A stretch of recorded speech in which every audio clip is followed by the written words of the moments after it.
I work in a store that offers technical support for consumer-level technology. A few days ago, I had an elderly gentleman that we'll call Pete, name changed for privacy.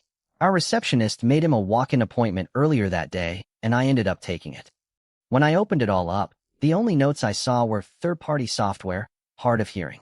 I walked up to Pete and greeted him, saw that he was staring at my lips as to read them. Then I asked if he knew American Sign Language, ASL. I've been trying to learn ASL as a sort of side hobby for a few months now. Pete signs, yes, and we continue the conversation in sign. Turns out the issue is with Skype, which keeps crashing on his roughly 5-year-old tablet, and he's been having difficulty video calling his wife, who is deaf. She lives in a different continent. She traveled there for a temporary work opportunity and would be there for 2 years. This being the midway point, it's now been 1 year since Pete's seen his wife. Skype is the only way they both know how to communicate efficiently long distance, as neither are comfortable with email or other text-based services. As I go through verifying that he knows his password and making sure there's a backup of his device, Pete and I are signing back and forth and his face was completely lit up.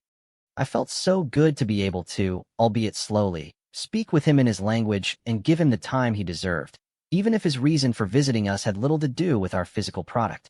Once everything was verified and backed up, I uninstalled Skype and reinstalled it, had Pete sign in, and use Skype's test call to ensure it wouldn't crash, as it would immediately upon call creation before.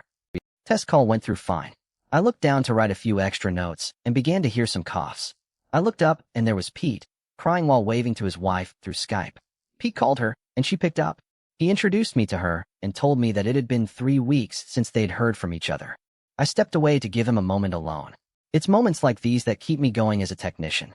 Even though I've barely touched Pete's tablet, fixing it made me feel like a hero. It's been a few days and I can still see his smile. Just thought I'd share. Thanks for reading. Obligatory. Wow, this exploded overnight. Thank you all for your kind words. Seeing the response I've gotten from all of you has made this experience even better. You guys are an amazing community.